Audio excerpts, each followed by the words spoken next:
You're listening to WPBS Soundfield, where we play all the best road trip music. We've got a caller on the line. Go ahead, caller.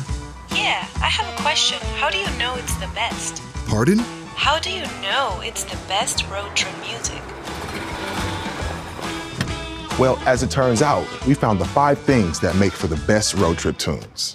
Even though everyone has their own favorite song to drive along to, there are some classics that you can't deny sound like the open road.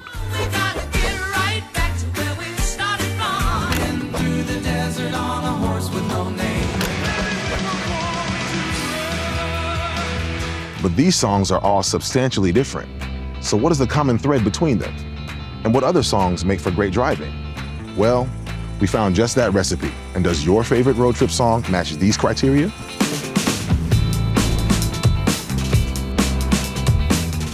The first element road trip music needs is its heartbeat, the rhythm of the road. But these rhythms don't just match your vibe, they can match the car. Listen to the rhythm a car makes driving over a crack in the road. Now compare that to a blues shuffle. This is unique to the car. A train, for example, has a straight rhythm. So it makes sense that some early songs about the highway featured this shuffle groove. I got the key to the highway. Look down Highway 61. And rock and roll will come from this blues tradition. The driving groove that's in so many classic road trip songs traces its roots right back to that shuffle beat. Classic road trip songs tend to rely on a 4/4 time signature with a strong backbeat. And it's not just the classics. The driving backbeat is also what makes something like drum and bass good driving music. And it isn't just the rhythm of the road, it's also about speed.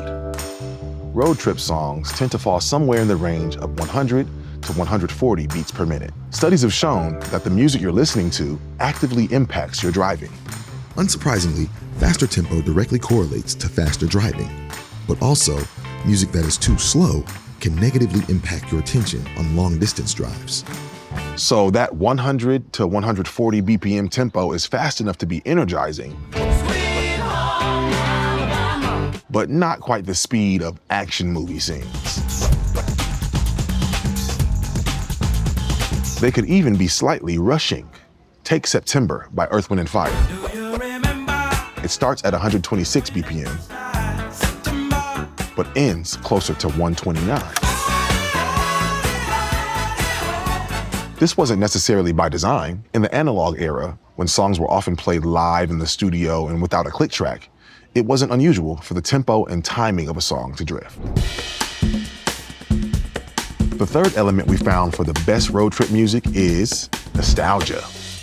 Songs for travel have been around practically forever. Go way back to the 1800s, and you'll hear themes of journeying around the country in traditional folk song ballads, giving way to work songs of the 1900s. Got an old mule and her name is Sal. Even songs about cars go back way farther than you might expect. One of the earliest odes to autos, Bill Murray's In My Merry Oldsmobile, came a few years before the Model T made owning a car a reality for the average American. But it was in the 1940s that the modern road trip and its accompanying music would become mainstream in America. With World War II cutbacks behind them, over half of U.S. families owned cars. That number would rise into the 1950s, and construction of the interstate highway system would begin to connect the farthest corners of the country. Everyone was hitting the road. Get your kicks on Route 66. And the road trip itself has become a symbol of nostalgia for mid-century Americana.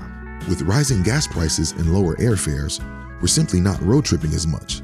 By 2001, over 65% of U.S. travel over 1,000 miles was by airplane. So it makes sense that when folks are creating playlists, they're reaching back into that history. And there's even new road trip music that is heavily steeped in this nostalgia.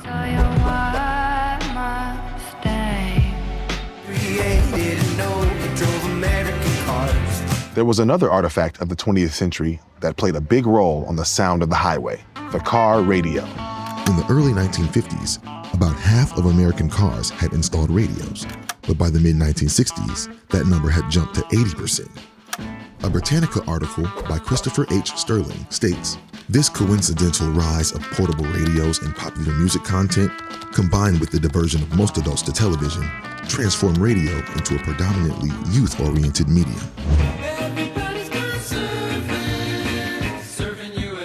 AM radio made what music you were listening to in the mid-20th century a regional experience of the USA.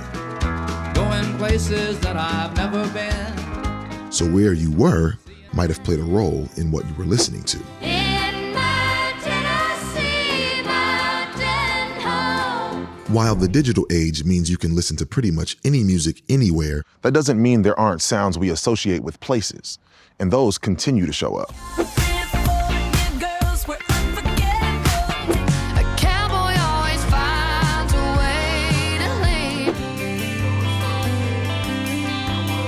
Obviously, not every road trip song comes from the mid-century.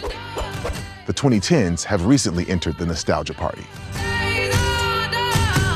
Which brings us to the next key element in any good road trip song, a catchy hook that's impossible not to sing along to. So what does a song need to have a sing-along hook? A simple melody and repetition. For example, Miley says 8 times, twice per chorus, during the 3-ish minute song, ensuring it'll get stuck in your head. And it doesn't get much simpler than the trumpet ba ba ba of Sweet Caroline. with roadside attractions and the ubiquity of the family car in America, the road trip became a family affair. So intergenerational music and musical activities are a must. This has led to more unusual playlist entries. Infectious disco and musical theater melodies might not seem like road trip numbers, but these earworms are impossible to ignore.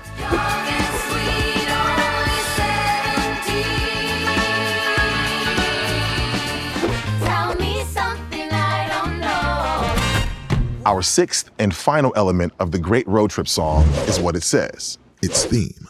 So many staples of a road trip playlist talk about the future, how life, like a road, is a journey. And this, too, is a particularly American phenomenon. As Jack DeHewitt pointed out in the American Poetry Review, compared to other countries, America is still pretty new, a sentiment he ties to what Walt Whitman says in his Song of the Open Road. The road is before us.